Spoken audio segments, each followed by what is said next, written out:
बाई म्हणाली असं करायला पाहिजे.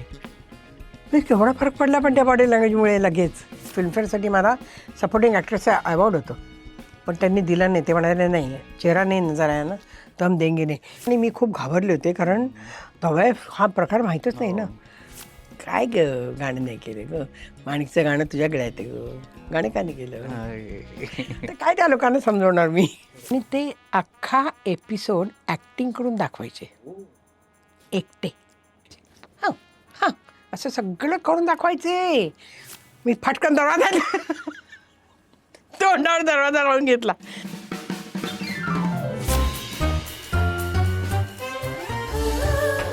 या पॉडकास्टचे प्रायोजक आहेत महाराष्ट्राच्या सोनेरी क्षणांचे सोबती वामन हरी पेठे ज्वेलर्स. नमस्कार, आपल्या सर्वांचं स्वागत आहे कॅचअपच्या या नव्या कोऱ्या एपिसोडमध्ये, ज्याचे प्रायोजक आहेत 117 वर्षांची परंपरा आणि विश्वासाचं प्रतीक महाराष्ट्राच्या सोनेरी क्षणांचे सोबती वामन हरी पेठे ज्वेलर्स.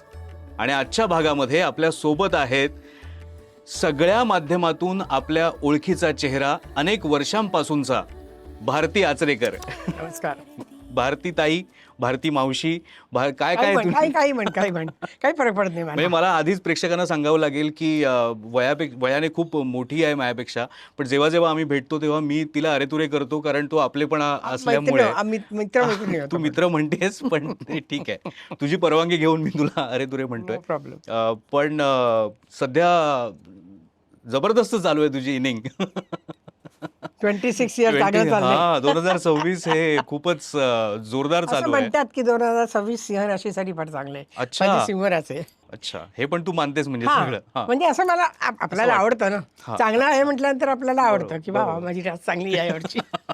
पण चांगलं आहे म्हणजे आता तिघी नावाचा सिनेमा जो आहे, उत्कृष्ट काम तुझं. म्हणजे मी दोनदा बघितला तो सिनेमा, आणि दोन्ही वेळेला तो हॉस्पिटलमधला जो सीन होता तेव्हा मी रडलो.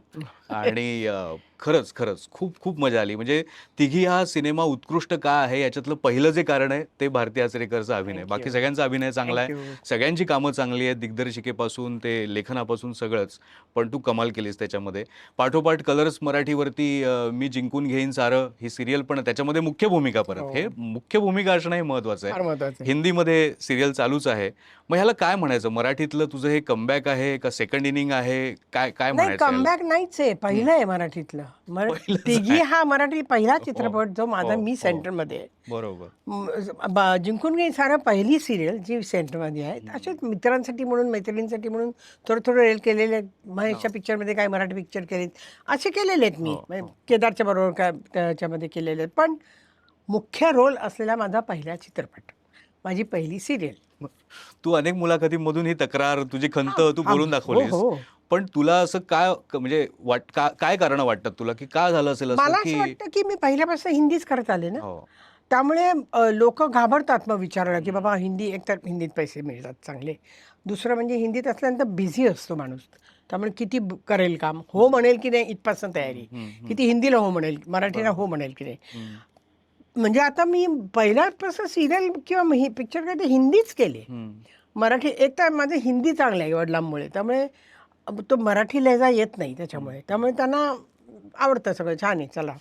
त्यामुळे हिंदी करत गेले, मग मराठी लोक आलीच नाहीत माझ्याकडे. मला म्हणजे it was a big surprise की तिघीमध्ये मला विचारलं. आणि कारण एकतर त्याची मी पहिली फिल्म केली होती पुणे 52 निखिलची, पण छोटासा रोल होता. पण ह्याच्यामध्ये मला मेन रोलमध्ये विचारतील जीजीचे कसं डोक्यात आलं आणि काय, आय डोंट नो. पण तिचं माय फेट, माय लक की मला असा पिक्चर मिळाला. आणि म्हणजे असं असतं ना आपल्या आयुष्यामध्ये एक सर्कल पूर्ण झालं म्हणतो, तसं मला असं वाटतं की माझ्या चित्रपटाच्या ह्याच्यातलं मला ॲक्टिंगमधलं सर्कल पूर्ण झालं असं मला वाटतं तिघीमध्ये. तू बघितलंस त्यामुळे. पण तुमचा नंतर विषय झाला असेल की मला का बरं कास्ट केलं तुम्ही? विचारलं ना तिला, पण ती म्हणजे माझ्या डोक्यात पहिल्यापासून तूच होतीस. जीजीने सांगितलं मला, बाकी दुसरं कोणी मी कोणाचा विचार पण केला नव्हता. पहिल्या दिवसापासून तूच होतीस. आणि का होती याचं मला उत्तर अजूनही नाही मिळालेलं, कारण फार वेगळा रोल आहे तो. खरंच नाटकामध्ये रोल करणं वेगळं, पिक्चरमध्ये रोल घेणं वेगळं. नाटकामध्ये खूप वेगवेगळ्या भूमिका केल्यात मी, पण मी नाटक सोडून सुद्धा आता 25 वर्ष झाली. त्यामुळे आता लोकांनी ते रिवाईव्ह करून विचार करून बरं ती त्यावेळेला लहान असणार ना, जी काय मोठी नसणार. बरोबर. सो आय एम ब्लेस्ड असं आणि म्हणेन. तुझी विनोदी प्रतिमा असताना सुद्धा तिने तुला या विचारलं. रोलसाठी विचारलं, हे पण दॅट इज महत्त्वाचं मोर आहे. इम्पॉर्टंट की माझं बरोबर. कम्प्लीट कॉमेडी करत आली आहे मी. नाटकामध्ये खूप खरंय, केले पण ह्याच्यात फक्त कॉमेडी करत आले. त्यामुळे त्याच्यामध्ये मला विचारलं, हा माझ्यासाठी फार मोठा, म्हणजे मला नाही म्हणायचा प्रश्नच नव्हता. ऑन द कॉन्ट्री मला स्वतःबद्दल जरा शंका होती की मी हे करू शकेन की नाही. अरे बापरे, अच्छा. पण तिघीच्या निमित्ताने तुला इतकं म्हणजे तू फिरलीस, थिएटर व्हिजिट्स पण तुम्ही केल्यात, खूप लोकांनी कौतुक केलं, फोन करून कौतुक केलंच असणार, अर्थात प्रत्यक्ष भेटून केलं असणार. तो सगळा अनुभव तू कसा एन्जॉय केलास? कारण प्रमोशनसाठी मला नाही वाटत तू एवढ्यात नाही, कधी फिरली असेल. कधीच नाही, पहिल्यांदा. प्रमोशन हा प्रकार एवढा असतो हे सुद्धा मला माहित नव्हतं. तरी सुद्धा मला फार धाववलं नाही त्यांनी बिचारांनी. माझ्या कपॅसिटीप्रमाणे त्यांनी, पण माझं शूटिंग पण चालू होतं त्यामुळे. पण फार मजा आली मला, एक तर लोकांशी इंटरॅक्शन करताना. आणि तो सिनेमा इतका पर्सनल जातो लोकांच्या आयुष्यात की ते मला फार आवडलं की त्यांचं म्हणजे आमच्याशी जे कम्युनिकेशन असायचं ते इतकं पर्सनल असायचं की असं मला नाही वाटत कुठल्याही पिक्चरमध्ये असू शकतं. म्हणजे एक मजा म्हणून करणं किंवा, पण रडल्यानंतर किंवा अर्ध्या इंटरव्हल नंतर लोक असे भारावून जेव्हा आमच्याकडे बघायचे की आत्ता हिला आपण अशी बघितली, बरं आम्ही त्याच्यात मेकअप नाही केलेला आहे, कपडे घरचे घातलेले आहेत, म्हणजे घरी घालतो ते कपडे. त्यामुळे इतका रॉनेस त्यांना मला वाटतं खूप भावला असेल. आणि ते फार एन्जॉय करायचे, फारच. म्हणजे आम्ही तर, मी काम करताना तर सॉलिड एन्जॉय केलं. म्हणजे मला आठवते पण, म्हणजे पहिल्या दिवशी मला तो हॉस्पिसचा जो सीन आहे तो पहिल्या दिवशी करायला सांगितला होता मला. मी फक्त एवढीच रिक्वेस्ट केली की आज नको दिवस, मला पहिल्या दिवशी नको दिवस तो सीन. आणि मग नंतर वन शॉट हवा होता त्यांना, त्यामुळे तो, पण तरी मजा आली. कारण मला इमोट करायला फार मजा आली वन शॉटमुळे. हे तुझे वेगळे एक्सपिरियन्स चालूच आहेत. म्हणजे आता हे मराठी सिरियलचं जसं आहे, मी जिंकून घेईन सारं, म्हणजे तू ऑलरेडी सगळं जिंकून घेतलेलं आहेस आणि आता मी जिंकून घेईन सारं अशा नावाच्या सिरियलमध्ये काहीतरी करायला मिळालं चांगलं. नजर लावत आहे. पण हा तुझा मराठी सिरियलचा अनुभव कसा आहे? म्हणजे इतक्या वर्षांनी तू मराठी सिरियलच्या वातावरणात काम करतेस. मला आवडते अरे खूप. म्हणजे लकीली काय होतं माहिती आहे का, आय डोंट नो म्हणजे का माहीत नाही, पण माझ्यासारखे सिनियर ॲक्टर असले ना स्टेजवर की तसे सगळेजण बिचकून नसतात, पण एक आपण काय म्हणतो, एक ॲटमॉस्फिअर असतं ना, ते चांगलं राहतं असं माझं मत आहे. म्हणजे मी हे ऑब्झर्व केलेलं आहे की आता जसं मी वागले की दुनियामध्ये होते तेव्हा सुद्धा असं आमचं फॅमिली झाली होती, तशी इथे फॅमिली झाली आहे. बरोबर. आणि त्यातूनच मी जरा तशी मिक्स होणारी आहे. त्यामुळे मी असे काही इगोज देत नाही किंवा असं काही नाही. I become a friend immediately. त्यामुळे तो फरक पडतो. अदरवाईज मला असे फार कमी मिळाले लोक की ज्यांच्यामुळे मला त्रास होते, आणि तसा त्रास जरा तर मी बाजूलाच जाते. एखाद्या वेळ सांगून आपण बघतो की बाबा असं नको करू, असं करून बघ. त्यांनी जर इगो दाखवला तर मग झालं ना, एकदाच सांगायचं, दुसऱ्या वेळा नादीत लागायचं नाही. पण असे फार कमी लोक भेटली मला ना खूप अशी इच्छा असायची की मराठी सिरियलमध्ये काम मिळेल, की मराठी लोक आपली ओळखतात. महाराष्ट्र काय होतं वाटतं, पण हिंदीमध्ये काम करून सुद्धा महाराष्ट्रीयन लोकांना ना ती आपली वाटत नाही. मला हा अनुभव आलेला आहे. आणि की आता मुंबईमध्ये किंवा कुठेही, पुण्याला गेले, मुंबईला गेले, कुठे, पण मराठी सिरियल जेव्हापासून करायला लागले तेव्हा ते आपण अशी आपुलकी दाखवतात आणि बोलतात, which was missing in my life असं मला वाटलं. जसं तुला जयपूरला किंवा गुजरातमध्ये जाऊन जसं हे प्रेम हिंदीसाठी दिल्ली, म्हणजे मी अमृतसर वगैरे गेले तरी वेडे व्हायचे लोक दिल्ली. पण मला ते असं आपल्या महाराष्ट्रामध्ये मला ओळखत नाही, त्याचं फार दुःख असायचं. ते पण एक इच्छा पूर्ण झाली. तो आता बोलताना म्हणालीस की असं जो कोणी त्रास देणारं भेटलं तर मी त्याला एकदा समजवण्याचा प्रयत्न करते. कधी असं डोक्यात येतं का की टीव्हीतला असा जर कोणी माणूस असेल की अरे पहिल्या दिवसापासून मी आहे रे इथे दूरदर्शनच्या, खरंय असं होत असेल? मला एकदम सांगायला लागलं. हां, किंवा आता मी ते आय डोंट नो मी सांगू की नको, पण मी काहीतरी ॲड करत होते का काहीतरी, आणि हल्ली पोरं फार उर्मट असतात, लहान मुलं. मोठी माणसं बरी असतात, पण लहान मुलं जी आहेत ना, त्यांचे जे आई वगैरे त्यांनी डोक्यावर बसवलेलं जे असतं ना, ते इतके आगाऊ असतात. उर्मट नाही, आगाऊ. तो काहीतरी 12 का 13 वर्षाचा मुलगा होता, 12 वर्षाचा असेल. आणि आला जवळ माझ्या काहीतरी शॉर्ट संपल्यानंतर, आणि मग आपण ठीक आहे ना, नॉर्मल बोलतो तसं नॉर्मल. पण मग तो काहीतरीच विचारायला लागला, तुमचं लग्न झालं का, तुम्हाला मुली आहेत? हां. तर मी त्याच्या आईला म्हटलं, प्लीज आप उसको लेके जाइए ना, मुझे मुझे जरा बैठना है, असं पण नाही बोलले की त्याला काय बोलतो. मग त्याने असे काहीतरी विचित्र प्रश्न विचारतो. मी मी त्याला म्हटलं, मैं भी इसको मारूंगी, आप प्लीज इसको हटाइए, अरे बापरे. मैं उसको थप्पड मारूंगी. मग तो इतका घाबरला, तो गेला. पण हे करावं लागतं रे. आणि स्पेशली मुलांच्या बाबतीत मी बघते पण ती भयंकर, आणि ती आईवडिलांमुळे उर्मट झाली, आईवडिलांमुळे आगाऊ झाली. कारण ते इतके त्यांना डोकावर चढवतात. एखादं जरी काही त्यांना ॲड मिळाली किंवा काही मिळालं की त्यांना असं वाटतं की माझा मुलगा आता शाहरुख खानच होणार, दुसरं कोणी नाहीच मध्ये. त्यामुळे तिथे मग मी आता आता त्यांच्याशी मी लांबच असते, म्हणजे मी नाहीच बोलत. पण माणसं मला इवन यंग मुलं मुली छान मिळालीत. म्हणजे ते ह्याच्यामधली मुलंसुद्धा ते रिस्पेक्ट मी अलॉट. काम पण मी थोडंच करते, म्हणजे 11 ते 7 मध्येच करते मी. आता नाही, आता घेतच नाही. तर तुझी वेळ ठरलेली आहे म्हणजे मडमध्ये जाणार नाही शूटला. Malvani is my cut point. अच्छा. मड असेल आय एम आउट, मला घेऊच नकोस.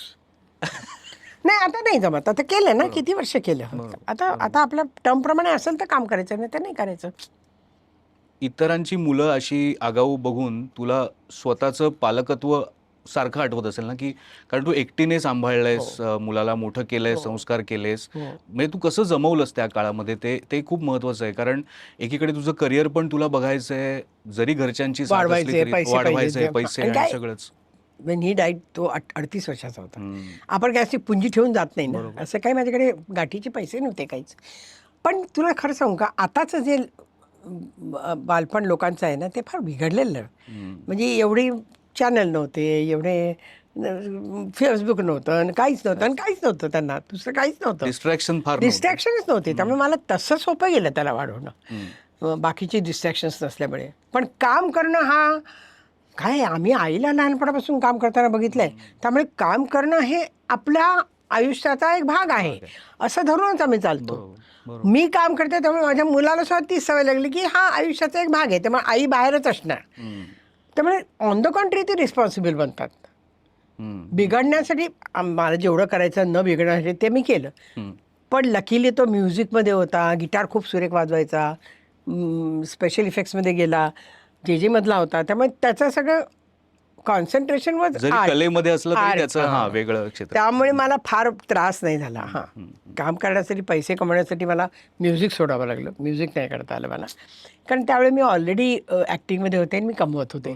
So I had a choice, पण that choice was necessary, so I took that. पण अभिनयामुळेच म्हणजे याचा अर्थ गायन सुटलं, बाजूला पडलं. पण गायनात खूप पैसा आहे आता, असंही तेव्हा नव्हता त्यावेळी. आणि माझा आवाज खूप बेसचा आवाज आहे, बेसच्या आवाजाला आता महत्त्व आलं आहे, त्यावेळेला नव्हतं. बरोबर. मी आय एम टॉकिंग अबाउट 70ची गोष्ट करते, 80ची गोष्ट करते. त्यामुळे त्यावेळेला माझ्या आवाजाला हे नव्हतं अजिबातच काही, म्हणजे ना प्लेबॅकमध्ये ना भावगीतांमध्ये, एक्सेप्ट क्लासिकलसाठी मी 6-6 तास 7-7 तास मेहनत करायला तयार नव्हते, बिकॉज मला एवढा वेस्ट करून चालणार नव्हता time. So it was a very practical decision. Okay. आणि I accepted that. It's okay. प्रत्येक गोष्ट आयुष्यात नाही मिळत ना. बरोबर. अजून गाता गळा माझा आहे, that is more important for me. ऐकू दे आम्हाला गाता गळा. मी फरमाईश करण्याची पद्धत बघ. मी बोलले आणि तुला कॅश दिलेलं आहे. काय गाऊ. तुला हमीदाबाईची कोठीमधलं आठवतंय काही? 2 ओळी आहेत. विजयाबाई हमीदाबाई झाले होते, आणि विजयाबाई खूप आजारी आहेत आणि मरायला टेकलेले आहेत, आणि मी त्यांच्या ते बसून त्या म्हणतात तू माझ्यासाठी काहीतरी गा. ते 1-2 ओळी होत्या. चंदावरकरनी म्युझिक दिलं होतं. हमारे बाद अब महफिल में अफसाने बयां होंगे, हमारे बाद न हम होंगे न तुम होंगे, मगर ये दिल फिर भी डरना, हजारों मंजिलें होंगी, हजारों कारवां होंगे, हमारे बाद. क्या बात है. वा. चालतोय अजून गळा. बरं, याच चालू आहे अजून? हा, म्हणजे मी एक साधारण आठवड्यात 1-2 दिवस करायचा प्रयत्न करते. तरी पण ते शूटिंगला जायच्या निमित्ताने होत नाही, पण तरी आय ट्राय टू. आता माझ्या आईची शताब्दी निमित्त तू ये त्या प्रोग्रामला खरंच. इथेच रवींद्रला माणिकमती जो अशोक खंड्यांनी बसवला होता तो कार्यक्रम आहे. त्यामुळे आता जरा, आणि माझ्या आईला फार हे होतं ते, आई म्हणायची ना तुला माझ आहे, तुला माहिती आहे प्रोग्राम आहे 15 दिवसांनी, तू बरोबर 15 दिवस रियाज करते आणि गाऊन जाते. त्यामुळे 15 दिवस आहेत आता, त्यामुळे मी आता 15 दिवस रियाज करणार.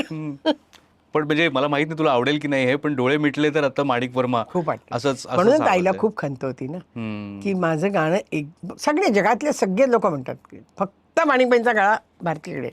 तुझं मुलाबद्दल सांगितलंस, तू गिटार वाजवायचा असं म्हणालीस तू, म्हणजे तो राम संपत यांच्या बँडमध्ये. बँड नाही, आता दोघांचाच बँड होता. अच्छा, त्या दोघांचाच बँड, दोघांचा बँड. ओ अच्छा. त्यांची कलर ब्लाइंड नावाची एक कॅसेट निघाली. आता परवा त्यांनी ओपन केली, त्यांची काहीतरी गोल्डन रेकॉर्ड निघाली आहे. अच्छा. कलर ब्लाइंडचे फक्त 250 कॉपीज असं काहीतरी. परवा रामचा मला मेसेज आला होता. बर बर बर. फार सुरेख वाजवायचा, फार म्हणजे. आणि तुला सांगते म्हणजे हे रक्तातलंच असतं. 6 महिने शिकला असेल की बस बोटं कशी चालवायची एवढीच.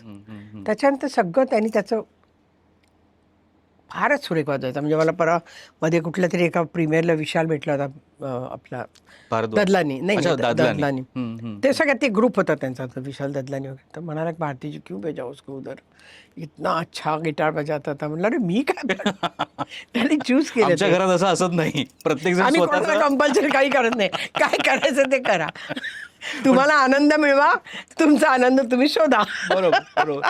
मी तुम्हाला हेच विचारणार होतो की मगाशी बोलताना तू वडिलांबद्दल म्हणालीस की ते हिंदी असल्यामुळे तो लहेजा तुझ्याकडे होता, पण हे स्वातंत्र्य सुद्धा देणं किंवा मिळणं हे सुद्धा त्यांच्यामुळेच. माझी गोष्ट सोड, माझ्या आई वडिलांचं लग्न झालं काय त्यावेळेला 47ची गोष्ट करते.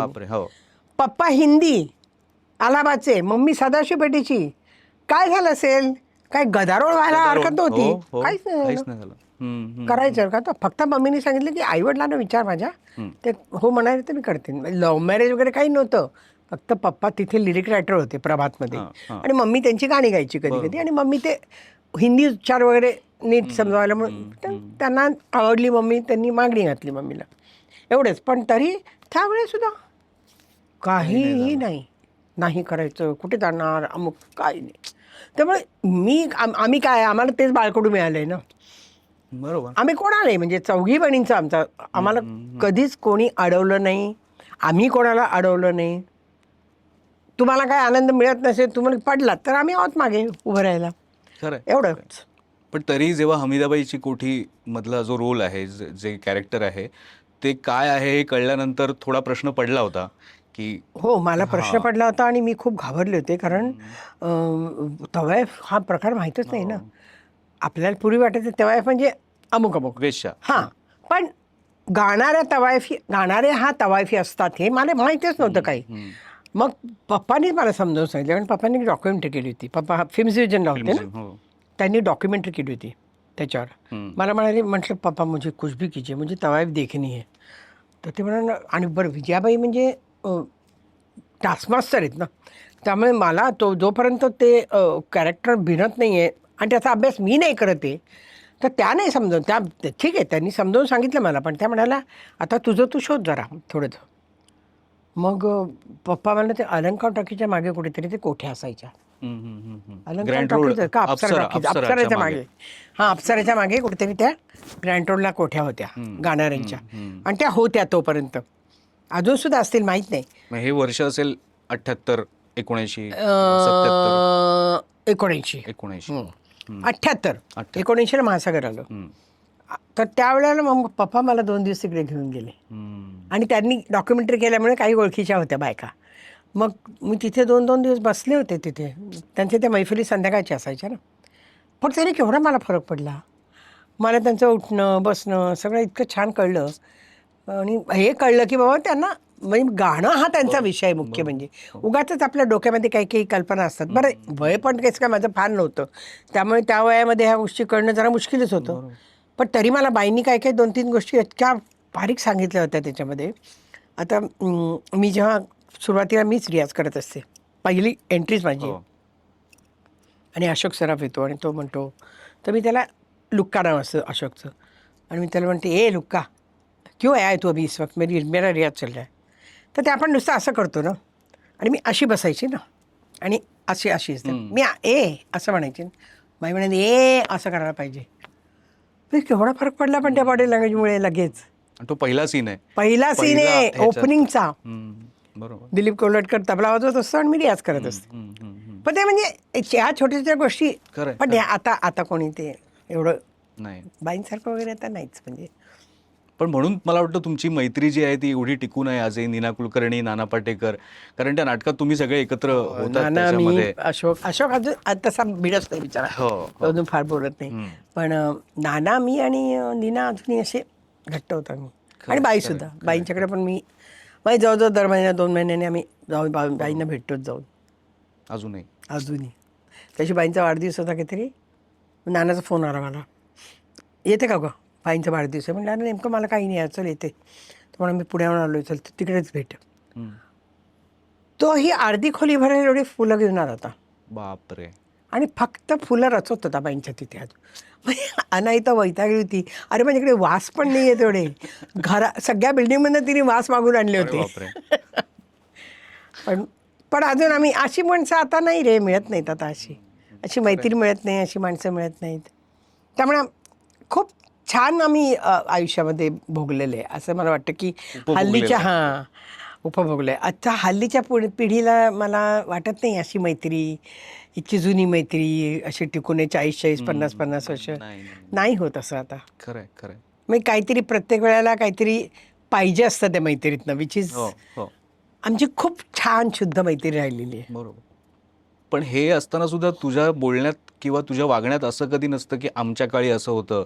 तू आजही आजचे कवी असतील, आजची नाटकं असतील, सिनेमे असतील, तू तेवढ्याच त्यांचे कौतुक करतेस आणि कुणाचं काही काम आवडलं की त्याला भेटवस्तू पाठवतेस. हे तर कोणी सांगितलं.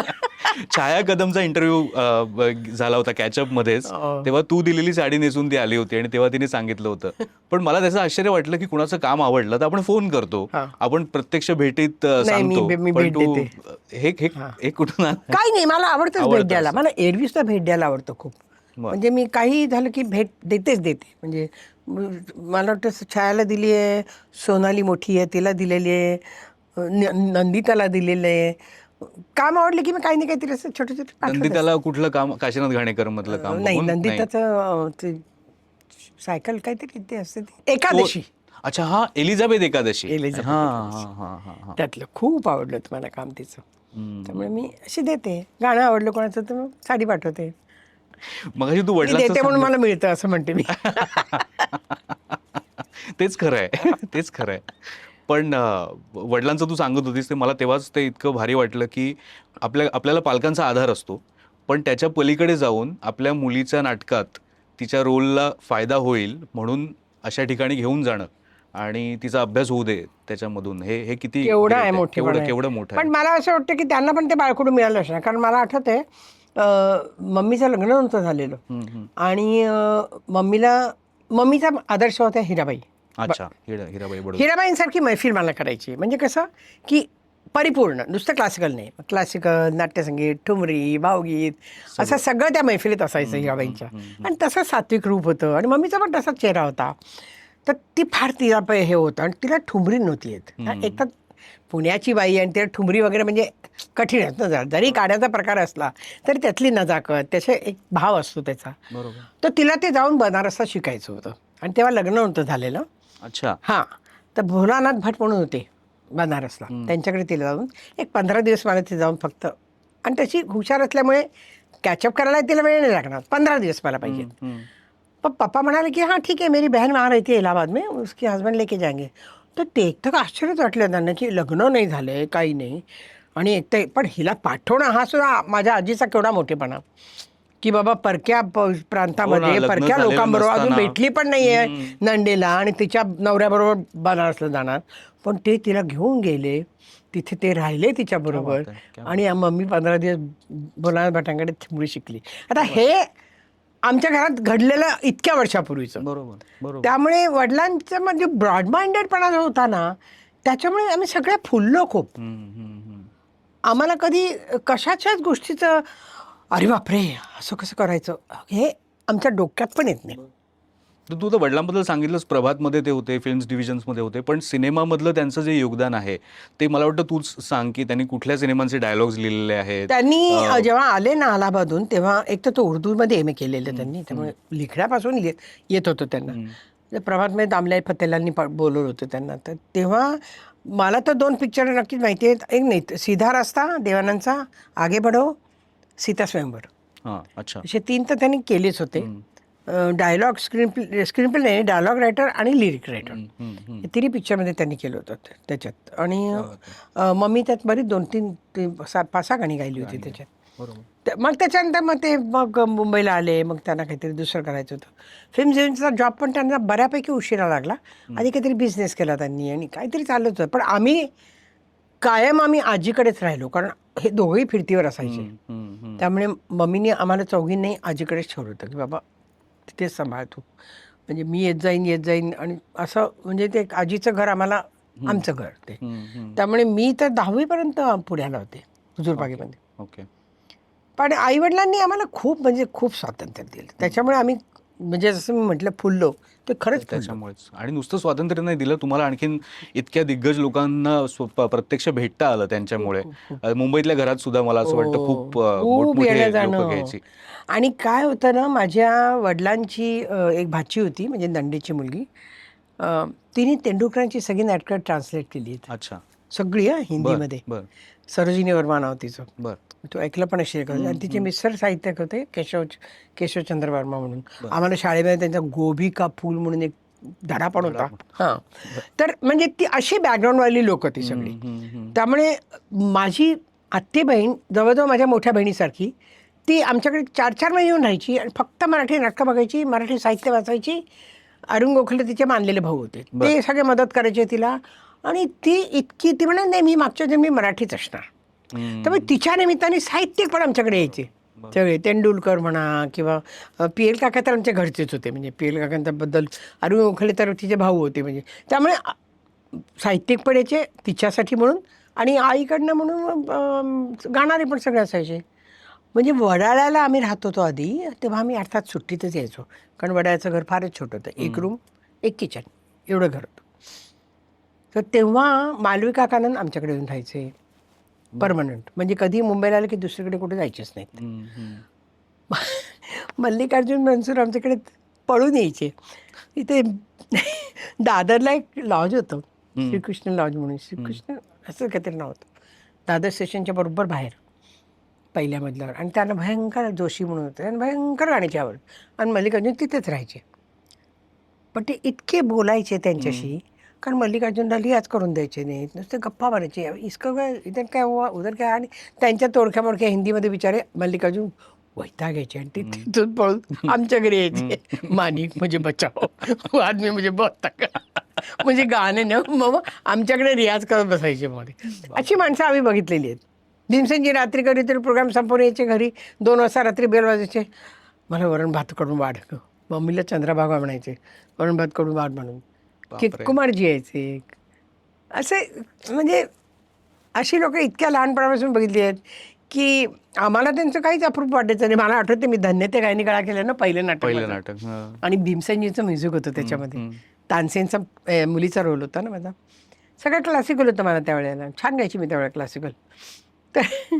तर पुण्याला आम्ही रिहर्सलला यायचो. चोणकर, कृष्णराव चोणकर, श्रीपाद नार्वेकर, रामदास कामत, हे 3 जण रियाजाला म्हणजे तिकडे गाणी बसवायला यायची. आणि मला पण गाणी होती. तर मी आले की सरळ वत्सलाबाईंच्याकडे आतमध्ये किचन. तर ते म्हणायचे, ही मुलगी आतमध्ये जाते. त्यांना काय माहिती आमच्या घरचे आहेत म्हणून. ती आम्ही एवढे असल्यापासून आम्ही त्यांच्या घरी जायचो. त्यामुळे फार समृद्ध बालपण गेलं आमचं. खूप म्हणजे फार लकी आम्ही त्या मनाने. म्हणजे मी तरी खूपच लकी, कारण एक तर गाण्याच्या माहोलमध्ये असल्यामुळे मला तो फार सहवास वेगळा वाटला. खरं. नाही, आईचं पण मोठेपण आहेच अर्थात त्यामध्ये, महत्त्वाचं आहे. पण आता हे जे सगळी मोठी माणसं जी आहेत, भीमसेन जोशींचं तू सांगितलंस, पण तेच जेव्हा तुझं नाटक बघायला, हमीदाबाईची कोठी बघायला जेव्हा यायचे किंवा आले असतील, तुझं गाणं लाईव्ह ते ऐकतायत, त्याच्यानंतर काय व्हायचं म्हणजे तू नाही, मला काहीच नाही वाटायचं. पण मला काय ते भीमसेनजी म्हणजे भीमसेनजी नाहीत ना. हा, माझे मामासारखेच होते ते, त्यामुळे मला मजाच यायची ते. कसं कौतुक केलं त्यांनी नंतर? कौतुक खूप करायचे, खूप कौतुक करायचे. ते पण मला म्हणायचे. मला आठवतंय, मी बऱ्याच वर्षानंतर हरिप्रसाद चौरसेंच्या बायकोनी एक सिरीज काढली होती, मोठ्या म्युझिशियन्सची डॉक्युमेंटरी छोटी. ओके. त्यात मला तिने घेतलं होतं ॲज अ कम्पेरर म्हणून. म्हणजे मी त्यांना प्रश्न विचारते. त्यावेळेस सुद्धा ते बोलले होते की काय ग गाणं नाही केलं ग, माणिकचं गाणं तुझ्याकडे आहे ग, गाणं का नाही केलं? तर काय त्या लोकांना समजवणार मी. खरंय खरंय खरंय. आणि काय माहिती त्यावेळेला ना प्रॅक्टिकल हा अप्रोच कोणाला नसायचा. त्यांना वाटायचं की इमोशनलच व्हायचं ते सगळं. म्हणजे आपण कसं प्रॅक्टिकली विचार करतो ना, जसं मी विचार केला की बाबा नाही, मला त्यातनं पैसे आता मिळणार नाहीत, मला आता मुलाला वाढवणं भाग आहे. बरोबर. मी प्रॅक्टिकली विचार केला, मला नाटक करायचं म्हणजे ॲक्टिंग करायचं. तसं तेवढा प्रॅक्टिकल विचार करणारी लोकं नव्हतीच. बरोबर. म्हणून त्यांना फक्त असंच वाटायचं काय मी का नाही केलं गाणं. म्हणून मी समजावण्याच्या भानगडीच पडत नाही, हो मला नसतं जमलं असं बोलायची आणि बाजूला व्हायची. जग वेगळं होतं ते. फार वेगळं होतं हा बरा वेगळं होतं. आणि खूप म्हणजे खूपच वेगळं होतं आणि खूप छान होतं खरंय. त्यावेळेला. खरंय. त्यावेळेचं पुणं वेगळं होतं, त्यावेळेचं सगळंच वेगळं होतं. आम्हाला सुट्टीत पुण्याहून मुंबईला यायचं नको वाटायचं आम्हाला. इतकं पुढं गार असायचं, मोकळं असायचं. ठीक आहे, चांगलं गेलं पण आयुष्य. No regrets in life. तर तुझा एक महत्वाचा काळ जो होता तो दूरदर्शन मधला होता. मगाशी आपण हो. ते बोलायचं राहिलं, पण दूरदर्शन मुंबई केंद्र जे सुरू झालं मराठी, त्या पहिल्या दिवसापासून तू तिथे समय मी लावलेली 2 ऑक्टोबर अच्छा 1972. अच्छा. समय मी लावलेली. वा वा. हां, कोणी बोलायचं नाही काय? कोणी बोलायचं नाही. नाही काय आहे, माझं नुकतंच लग्न झालं होतं, मला वाटतं 71 डिसेंबरला माझं लग्न झालं. आणि माझा नवरा त्या मजा म्हणून बोटीवर त्यांनी ॲज अ डॉक्टरचा जॉब घेतला होता. मजा म्हणून एक 2-3 वर्ष करतो ना म्हणून ते नाही म्हटलं. तर तो नसायचा. मग म्हटलं मी काय करू आता, नाटक सोडलं होतं तेव्हा. मी नाटक बंद केलं होतं. म्हटलं नको जाऊ दे, बघूया आता, आलं तर आलं नाही तर नाही. मग अनाऊन्समेंट झाली दूरदर्शन येते. मी तर वेळीच झाले. हा दूरदर्शन हा प्रकारच माहीत नव्हता ना. दिल्लीला मी कधीतरी लहानपणी गेले होते तेव्हा बघितलेलं ते बरोबर. डब्यावर, आणि ते असं ब्लॅक अँड व्हाईट होतं तेव्हा.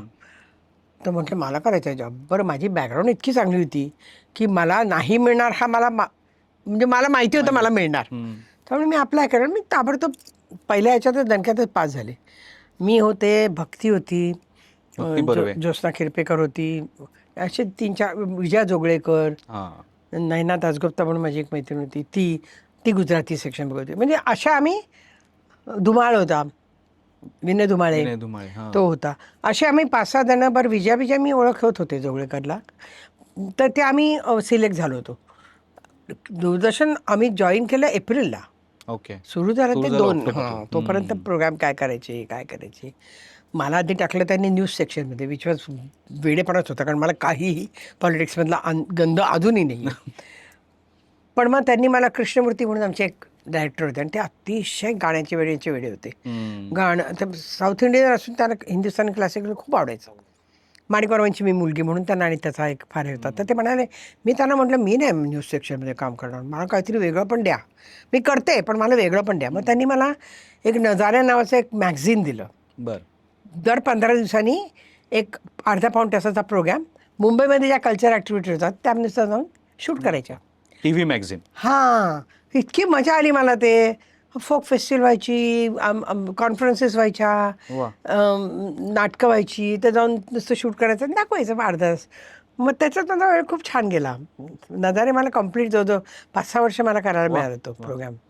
मी सतत मोठ्या माणसांमध्ये राहणं जे आहे ते सुरू राहिलं. हां, ते सुरू आहे. आणि एक तर म्हणजे माझी ओळख असल्यामुळे मला कोणाकडे कुणी अडवत नव्हतं मला. त्यामुळे तो एक त्यांना ॲडव्हान्टेज मिळाला की कोणाची परमिशन काढा, काय काढा, हे आपलं भारतीय करेल सगळं व्यवस्थित. तर मला फार मजा आली त्यावेळेला.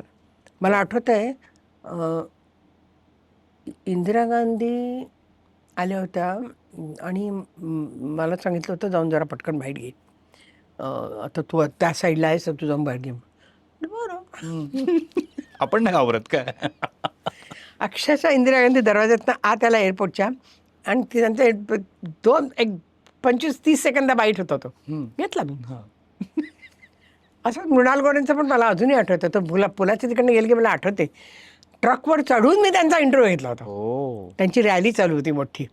सो मजा आली, पण मला खूप मजा आली. आणि एक तर आलं- यंग एज हां, होतं. तेच, तेच, हां, तेच. काही करायची धडाडी होती. Correct, correct, म्हणजे नाही म्हणतील आणि काय होईल जास्तीत जास्त. बरोबर. सो जे आलं ते आवडीने करायचं, धडाडीने करायचं. हां, तिथे काही हे नाही. हे बेस्ट आणि आहे. नाही झालं तरी सुद्धा मी त्याचे रिग्रेट नाही केला कधी. बरोबर. हां, काय बाबा म्हणजे मला काय त्यांचं सांगितलं होतं, मला रडत नाही बसले कधीच मी. कधीच नाही. खरंय, खरंय. एक तर मागे वळून बघायची प्रवृत्ती नाही माझी अजिबात. मागचं झालं, गेलं ते आयुष्य, पुढे चला. खरंय, खरंय. पण जसं तू आई वडिलांबद्दल सांगितलंस तसंच लग्न झाल्यानंतर सासरे आणि त्यांची एक खूप मोठी कारकीर्द, मुरलीधर आचरेकर. म्हणजे मी खरंच प्रेक्षकांना सांगेन की मुरलीधर आचरेकर, एम आर आचरेकर तुम्ही सर्च करा गुगलवरती आणि जी काही माहिती तुम्हाला मिळेल ना ती वाचून काढा. तुम्हाला कळेल की किती मोठा माणूस होता. म्हणजे इंग्लंडच्या राजाने त्यांना बोलावलं होतं तैलचित्र काढण्यासाठी. आणि अनेक सिनेमे त्यांनी आर्ट डिरेक्शन त्याच्यामध्ये केलं. 25 वर्ष केलं ना राज कपूरकडे. राज कपूरकडे बरसात पासून मेरा नाम जोकर, मेरा नाम जोकर, सगळे पिक्चर. म्हणजे 25 सिनेमे जेव्हा एक माणूस जेव्हा करतोय राज कपूर यांच्याबरोबर, तर त्यामुळे त्यांची जे म्हणजे फॅमिली जी आहे, कुटुंब जे आहे, त्यांचा पण एक स्नेह, एक नातेसंबंध सुरू होतो. आर के स्टुडिओ असेल. तुझं कपूर घराण्याशी नाही, कसं काही संबंध नाही काही आला? संबंध नाही आला. ऑन द कारण त्यांचं काम चालू एकदाच होतं मला त्यावेळेला. वाटतं काहीतरी कोणाचा तरी काहीतरी शो होता, ऑपेरा हाऊस ओपन झालं तेव्हा. त्यामुळे कपूर फॅमिली आली होती. काहीतरी कोणाचा तरी शो होता. मला वाटतं शशी कपूरच्या मुलांनी ठेवला होता प्रोग्राम तो. बरं. म्हणून तेव्हा मी गेले होते. तेव्हा मी फक्त त्या लोकांशी भेटले आणि त्यांना म्हटलं मी उनकी बहू. ते इतके वेळे झाले होते. कारण ते म्हणाले हमारी इतनी यादें हैं म्हणाले. आज रणधीर कपूर ना, याचा चिंटूचा मोठा भाऊ कोण? हां, रणधीर. रणधीर कपूर होता. त्या नंतर नीतू सिंगचा मुलगा तो पण होता. तर तो फारच लहान होता. पण रणधीर कपूर म्हणाला हमको त्याला काय म्हणायचे, काहीतरी म्हणायचे, भाऊसाहेब म्हणायचे. भाऊसाहेब हमको बिठाते थे, कागद देते थे, पेन्सिल देते थे, चलो सुरू करो. अच्छा. असं त्यांनी खूप आठवणी काढल्या. पण तशी पर्सनली माझी ओळख नाही. नव्हतं काही येणं जाणं किंवा असं काही नाही झालं. आणि दादा खूप भिडस्त होते. दादा काय पार्टीला जाणं वगैरे असं कधीच नाही. ते आपलं बरं, आपलं काम बरं. फिल्मी अजिबातच नव्हते. तरी एवढ्या फिल्म्स केल्या त्या. हां? तरी तरी एवढ्या एवढ्या फिल्म्स केल्या. अजिबात फिल्मी नव्हते. त्यामुळे तरी एवढ्या फिल्म्स खरंय, केल्या. खरंय, आणि इनोव्हेटिव्ह होते खूप. म्हणजे मला आठवत आहे दादा सांगायचे. मी म्हटलं दादांना, ते होतं ना प्यार हुआ इकरार हुआ, ते छत्रीत गाणं आहे आणि मागून ट्रेन जाते लोकलची. ते नुसता पडद्यावर त्यांनी नुसता असा पेपर हलवला आहे तो. आणि त्या खिडक्यामधनं लाईट टाकलेली आहे की अशी ट्रेन जाते अशी दिसते. बापरे, मला परत बघायला लागेल आता जाऊन त्याच्या हां, मुद्दाम. म्हणजे मला आठवतंय ते मला सांगितलं होतं, एक खंडाळ्याच्या घाटामध्ये त्यांना ट्रेनची परवानगी मिळाली नव्हती. काहीतरी खूप पैसे मागत होते, काहीतरी झालं होतं.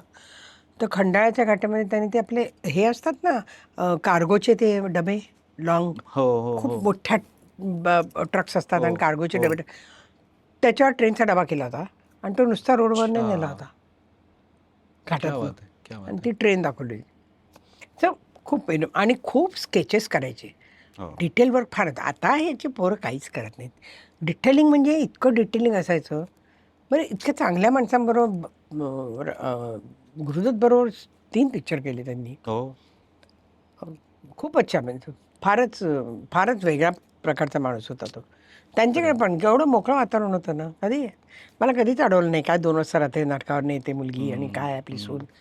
कधीच नाही. त्यांची पण खूप खंत होती, मी गाणं नाही केलं. बघ, म्हणजे आमच्या समोर माझे गुरु राहायचे ना, वसंतराव कुलकर्णी, ज्यांच्याकडे मी शिकली गाणं, ते आमच्या समोर राहायचे.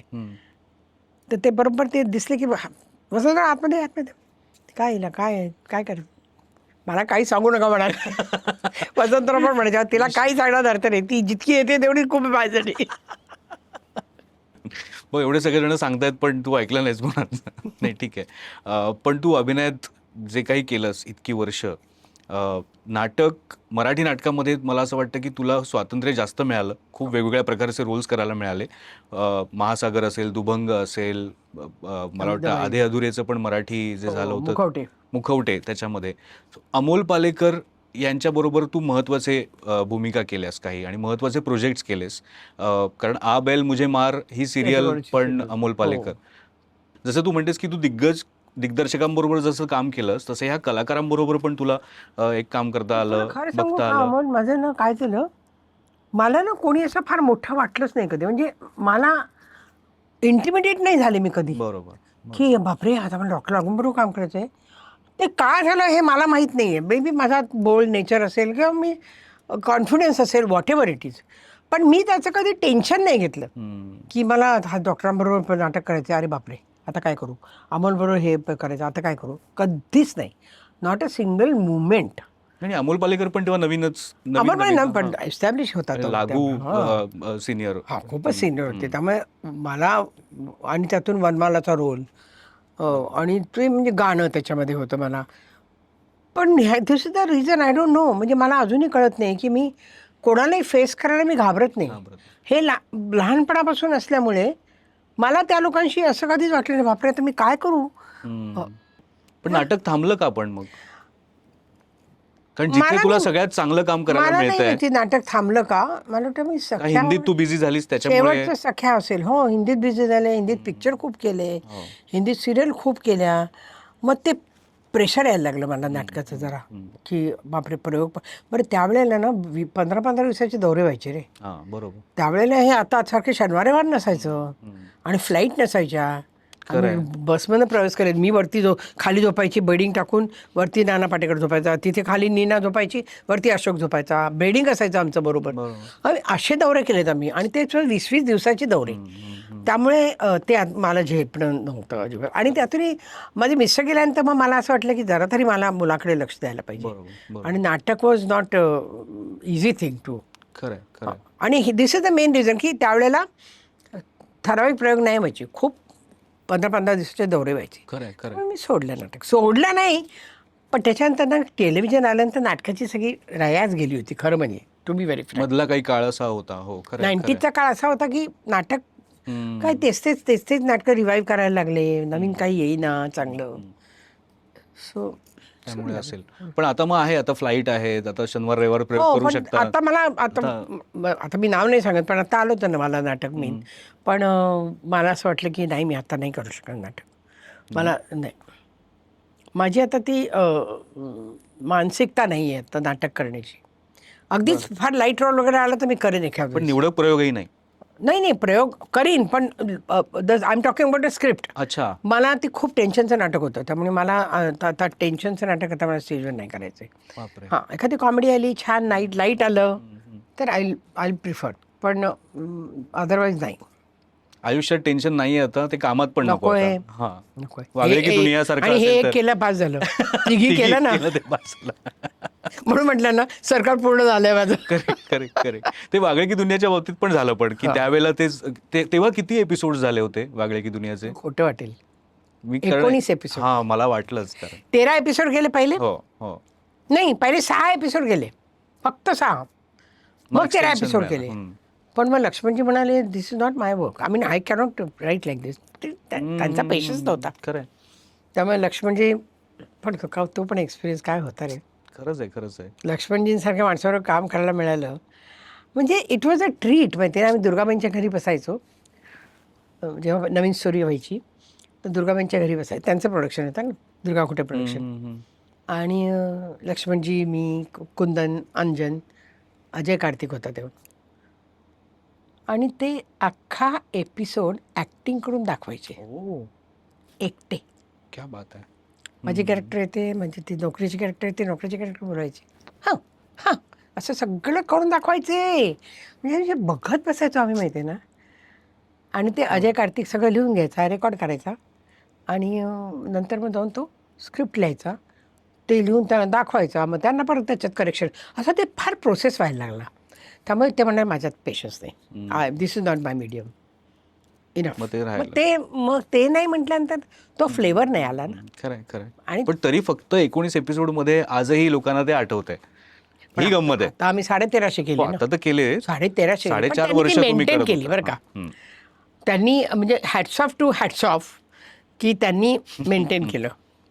म्हणजे मी जेव्हा मला सुमीचा फोन आला की भातीमाशी असं करतायत ते, तर आम्हाला तुमच्यापासून सुरुवात करायची आणि तुम्ही पाहिजेत. म्हटलं आधी प्रोडक्शन कोणाचं आहे ते सांग, मला माहिती म्हटलं त्याचा फ्लेवर काय होईल वागळे की दुनियाचा. का नाही हात लावला आत्तापर्यंत कोणी इतक्या वर्षामध्ये. 88चं 87चं आणि आत्ता 24चा 23. खरंय. म्हणलं का नाही हात लावलं कोणी मला तू तर म्हणलं नाही हॅट्सअप प्रोडक्शन. बरं हॅट्सअप प्रोडक्शनची सगळी सिरियल चांगली आहेत खिचडी म्हण हो, किंवा हो, हो. काही. हा म्हटलं हां then I am ready to do it. त्यांनी जवळजवळ 10 रायटर घेतले होते. तो फ्लेवर ठेवला. तुमच्याकडून इनपुट्स घेतले असणार कारण तुम्ही त्यावेळेला सगळं हे input बघितलंय घेतले, हो. समोर कसं आणि आम्ही झालंय. असल्यामुळे ते लोकांना ते पटकन ग्राफ झालं त्यामुळे त्यांना वेळ नाही लागला एस्टॅब्लिश करायला फार बरोबर, बरोबर. बागे की दुनिया. बरोबर. But मजा आली it- पण it- म्हणजे. खूप मजा आली. 4.5 वर्ष 4 वर्ष तू- खूप मजा हा. आली. खूप मजा खरंय, आली. खरंय. आणि सुमित वगैरे व्हेरी गुड कंपनी आणि गोड पोरं आहेत ती सगळीच छान केले. वा. मजा आली. मी म्हणते ना की मी इवन फिल्म्स केल्या ना हिंदी के विश्वनाथ बरोबर 3 फिल्म्स केल्या मी. शंकराभरणम नंतर म्हणजे मी ते गॉडच झाले होते मला ते. आणि मला आठवते अतिशय गाण्याची आवड त्यांना. मम्मीचे पण खूप गाणी त्यांनी ऐकलेली होती. तर माझे मिस्टर नुकतेच गेले होते आणि शंकराभरणमचं हिंदी करणार होते ते. तो मला म्हणाले की मम्मीला भेटायला आले ते. माझे मिस्टर गेले म्हणून मम्मीला भेटायला आले होते. मुंबईत होते म्हणून ते भेटायला आले. तर त्यांना कळलं असं असं झालं आहे आणि ते म्हणे ये भी गाती है म्हणजे तो मी म्हणे हाँ ये भी गाती है सेम एम ए किया म्यूज़िक में. तो मैंने मुझे इनको 40 दिन मुझे दे दीजिए. मुझे शंकराभरणम का हिंदी करना है. सुर संगम हिंदी में करना है मगर मुझे हिंदुस्तानी क्लासिकल का कुछ भी मालूम नहीं. कैसे बैठते हैं कैसे रेंडर करते हैं. मुझे मदद करने के लिए भेज दीजिए म्यूज़िक के लिए. उसमें एक रोल भी दे दूंगा. मैं देवेन वर्माच्या बायकोचा एक रोल पण केला मी त्याच्यात. पण ते 40 दिवस ना अमोल मला लगेच माझे मिस्टर गेल्यानंतर मिळाले ना त्यांनी माझा इतका हे खाली झालं सगळं की टेन्शनच नाही. मी सगळे 40 दिवस मी कंटिन्युअस काम करत होते. आणि मी आले ते इतके फ्रेश होऊन आले की मग त्याच्याबरोबर त्यांचे 3 पिक्चर केले. मग संजोग केला, ईश्वर केला. संजोग खूप गाजला. हो संजोग केला, चमेली की ईश्वर शादी केला. नंतर आहेच पण चमेली की संजोग- शादी बासुंद बरोबर 2 पिक्चर केले. पहिला सिनेमा बासू बरोबरच होता ना, चमेली बासू की चॅटर्जी. शादी. तो त्यांनी हमीदाबाईची कोठी बघितलं हा, आणि तेव्हा मला चमेली की शादीसाठी मी आणि आशालताबाई दोघींना बरोबर बरोबर. बेटा केलं. पिक्चर खूप चांगले छान छान मिळाले मला आणि मी मोजकेच घेतले. मला हा पिक्चरचा फार तुला माहिती आहे का मी 17 वर्षाची का 18 वर्षाची असेल म्हणजे आमच्याकडे पण खूप स्ट्रिक्ट होतं बरं का त्यावेळेला आईवडिलांचं. जसं आईला माझ्या आजीने सांगितलं होतं BA झाल्याशिवाय काही करायचं नाही. BA व्हायचं तू गाणारी हो काही कर पण BA व्हायचं. त्या काळी तिने BA केलं. तसं आमच्या आईने पण सांगितलं होतं काही करा ग्रॅज्युएट व्हायचं. आणि माझ्या वडिलांना भुवन शोमसाठी मला विचारलं होतं. बापरे. अच्छा. आणि पप्पाने सांगितलं नाही अभी कुछ नहीं करना शादी करो जो करना है करो. हमारे घर में अभी तुमको ड्रामा करना है कुछ भी पिक्चर में नहीं. मगाशीच आपण बोललो स्वातंत्र्याबद्दल पण हे सुद्धा एक नाही. त्याला अट होती एक म्हणजे तुम्ही पिक्चर वगैरे तू आता नाही करायचं. पिक्चर तू भुवन शोम. लग्न हो ना भुवन शोम होतं मला अजूनही आठवते. पप्पा म्हणाले नाही नाही करेगी वो. आणि ते गेले होते ना त्या इंडस्ट्रीतनं त्यामुळे त्यांना Correct, माहिती correct, होतं correct, इंडस्ट्री काय आहे ते. बरोबर. बरं त्या आमच्याकडे असं कोणी नव्हतं की आमच्याबरोबर मम्मा येते ज्यूस पाजायला असं कोणी नव्हतं. की मम्मी बी आ रही. तू जा तुझं बघ. त्यामुळे नाही मुलींना नाही सोडायचं असं पिक्चर नाही करायचं. तू आता ज्यूस म्हणालीस त्याच्यावर मला तुझं आवडीचं एक क्षेत्र आठवलं पटकन. काय जेवण स्वयंपाक करणं आणि माझा स्ट्रेस अगदी आवडीने लोकांना खाऊ घालणं चांगलं चुंगलं. आणि अर्थात हे अनेक जणांनी सांगितलेलं आहे आत्तापर्यंत आणि मला माहिती आहे मी कुणाल विजयकरचा एपिसोड सुद्धा बघितला. त्या एपिसोडमध्ये अरे सिनेमाचं प्रमोशन काही होतच नाही आहे याच्यामध्ये. तिची लगबग जी चालू आहे ती हे लोक कसं आता हे व्यवस्थित जेवतात. अरे हे पण घे ना अरे ते पण घे ते पण घे. अगं तुझ्या सिनेमाच्या प्रमोशनसाठी आलं असो. पण जेवणाशी संबंधित 2 महत्त्वाचे सिनेमे त्यातला एक तरला दलाल ज्याच्यात तू होतीस कारण हुमा कुरेशीने तो रोल केला होता आणि लंच बॉक्स. मला त्याच्यातलं तुझं काम इतकं आवडलं आणि त्याच्यात फक्त तुझा आवाज होता. लंच बॉक्समध्ये तुझा फक्त आवाज आहे आणि तू लक्षात राहतेस. मला ती प्रोसेस समजून घ्यायची म्हणजे कसं झालं होतं कारण शूटिंगला तू नाही आहेस. नाही शूटिंग नाही. अच्छा तू होतीस.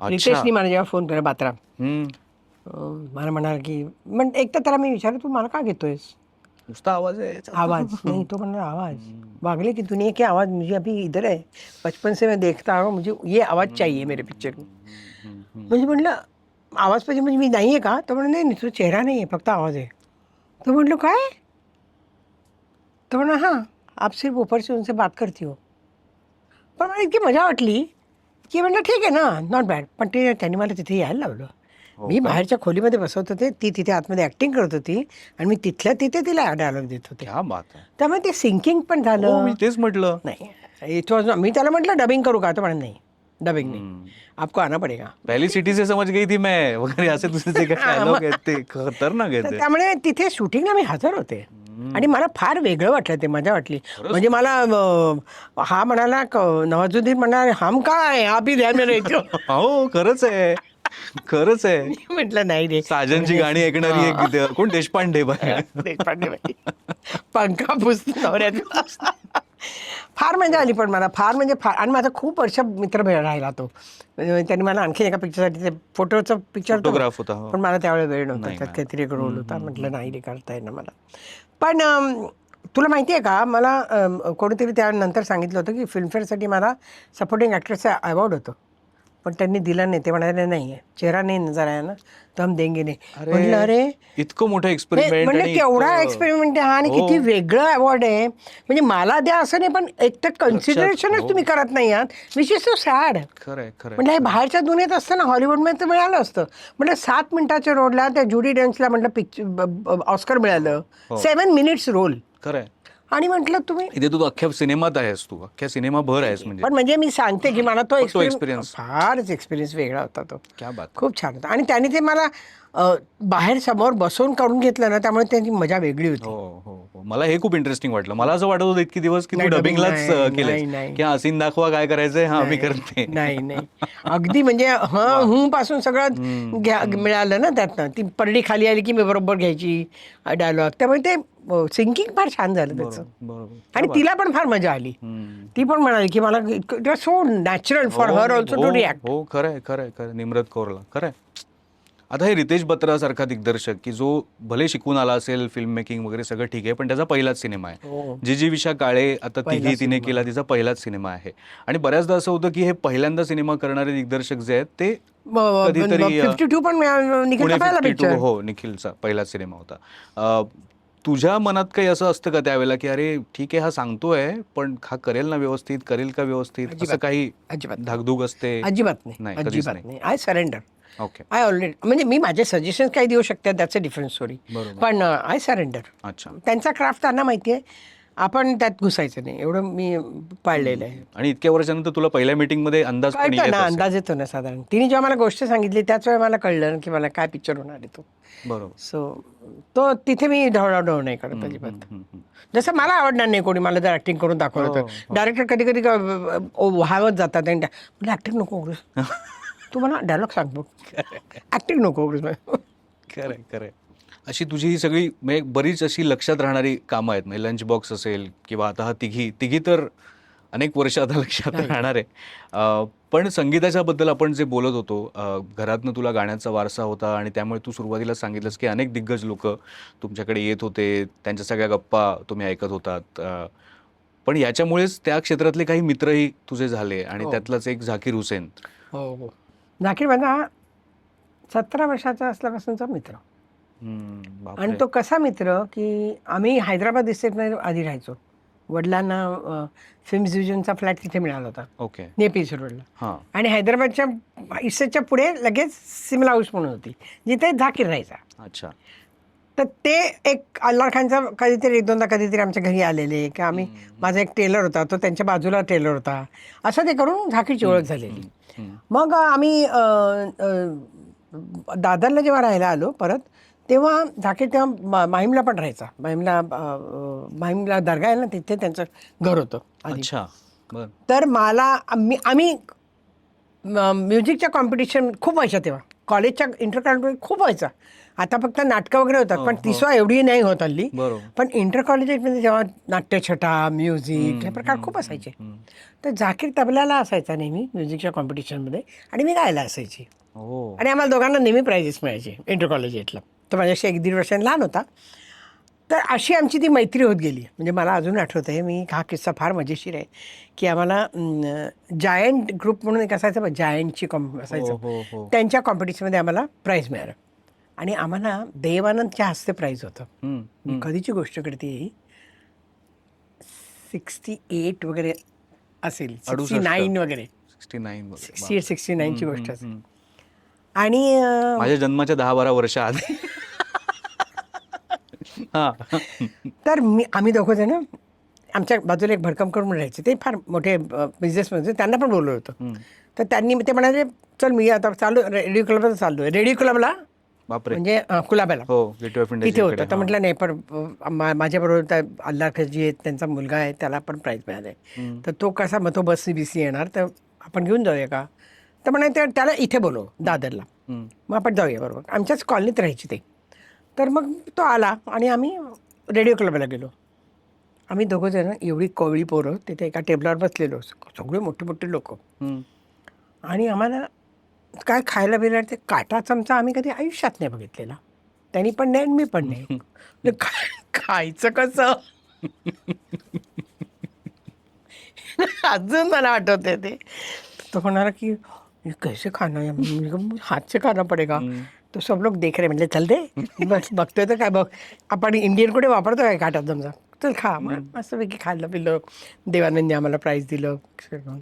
तर आम्ही म्हटलं, भडकम करायला म्हटलं त्याला, निदान माईमपर्यंत सोडवतो, आता परत दादरपासून. मग आम्ही त्याला माईमला सोडलं. इथून आमची सुरुवात झाली. म्हणजे पहिला माझा किस्सा त्याच्याबरोबरचा.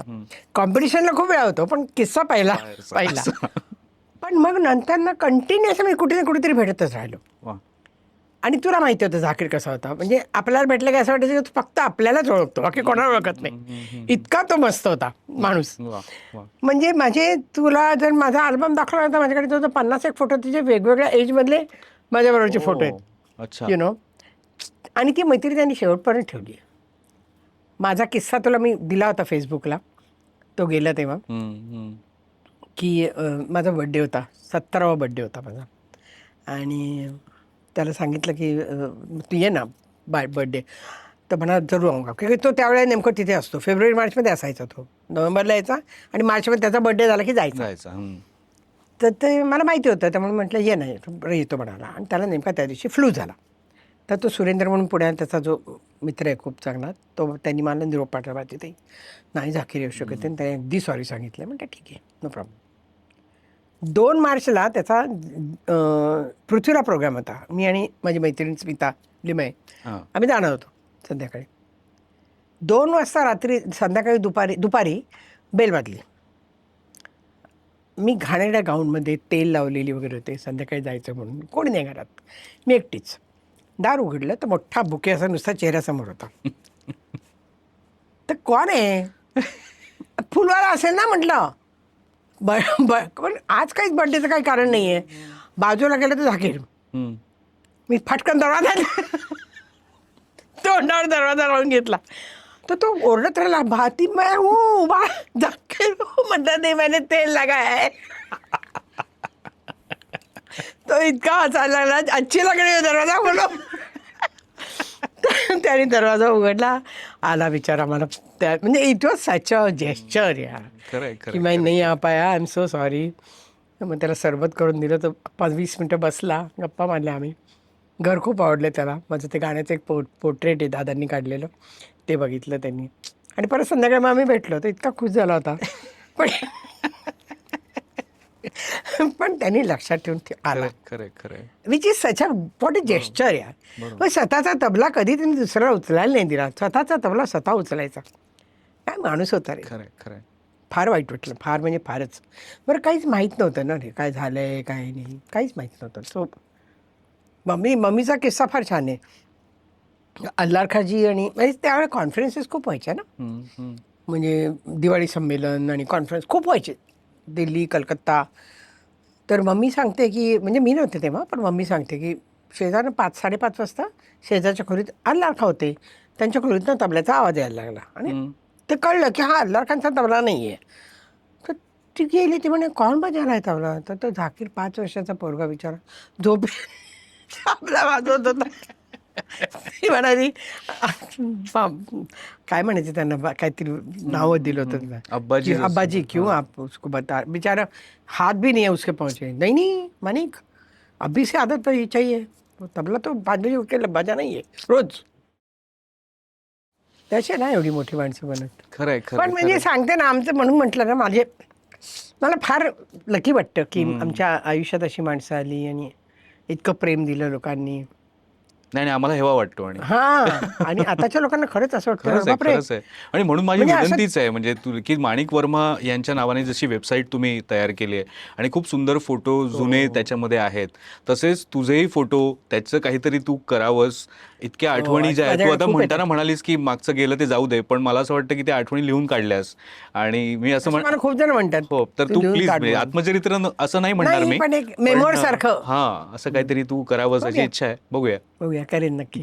तू एवढी बिझी आहेस हिंदी मालिका आणि हे सगळं याच्यामध्ये, पण हीच विनंती मी शेवटी करेन, कारण हे तासाभराच्या मुलाखतीतनं असं सगळं येणार नाही. करेन नक्की. पण लोकांना कळावं की नक्की विचार किती मोठी बाई आहे आणि काहीतरी इन्स्पिरेशन घ्यावं माझ्याकडनं, दुसरं काही नाही. म्हणजे ह्याच्यात नाही आपण त्यांना काही शिकवायचा प्रयत्न किंवा माझा मोठेपणा नाही दाखवायचा आहे. त्यातनं काहीतरी त्यांना मिळालं तर फारच आनंद होईल, दुसरं काही नाही. मला तेच महत्वाचं वाटलं की जसं तुझ्या पालकांचं आहे की त्यांनी स्वातंत्र्य दिलं, पण त्यांनी हे सांगितलं की आधी तुझं शिक्षण पूर्ण व्हायला पाहिजे, त्याच्यानंतरच तुला जे काही करायचंय ते तू कर म्हणून. सो मला आणि मला अजूनही म्हणजे माझ्या नवीन करायची अजूनही आवड आहे मला. म्हणजे आता मी तर पूर्वी तर कपडे शिवायचे माझे, पण आता सुद्धा मी कपडे माझे डिझाईन करून घेते. मी कपडे विकत घेते, कापड विकत घेते. विकतचे कपडे फार कमी घालते मी. अच्छा. कापड विकत घेते, स्वतः डिझाईन देते आणि ते शिवून घेते. स्वतः डिझाईन करते? हा, मला फार आवडतं ते सगळं, भयंकर आवडतं मला ते. आता मला सध्या कवितांचा ज्ञान नाही. वैभव म्हणजे माझा मानसपुत्र झालाय, त्यामुळे वैभव जोशी. अच्छा. त्याचे जवळ 70-80 प्रोग्राम तरी अटेंड केलेले आहेत. बर. सो कवितांची आवड आहे म्हणजे? अजिबात आवड नव्हती. वैभवची कविता पहिल्यांदा ऐकली आणि त्याच्यानंतर गेलं डोकं माझं. तू पण आता कविता करायला लागली? नाही रे बाबा, ना अजून, म्हणजे ऐकते फक्त, पण होईल हळूहळू. कविता ऐकते फक्त. फिरण्याची आवड आहे आणि तुला फिरण्याची आवड आहे? फिरण्याची खूप आवड आहे. आम्ही पूर्वी तर खूपच जायचो. बॅकपॅक घेऊन गेली? स्वित्झर्लंडला मी बॅकपॅक घेऊन गेले होते, एकटी गेले होते. किती वय होतं तेव्हा आणि म्हणजे कुठल्या वर्षी? 15 वर्षापूर्वी असेल, 10-15 वर्षापूर्वी. 50-55 वगैरे. बापरे. हा, तरुण वयात नव्हे? नाही, तरुण वयात नाही. पण मी एकटीच खूप हिंडलेली आहे.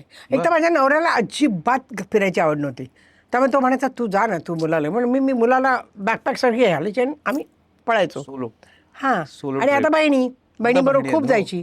पण आता मी खूपच बिझी झाले, वागण्यानंतर खूप बिझी झाले, त्यामुळे मला आता खूप वर्षात जात नाही. तर आम्ही वर्षातनं 2-1 ट्रिप आमच्या बाहेर असायच्या आणि 2-3 ट्रिप इकडच्या इंडियाच्या, असं आम्ही जायचो.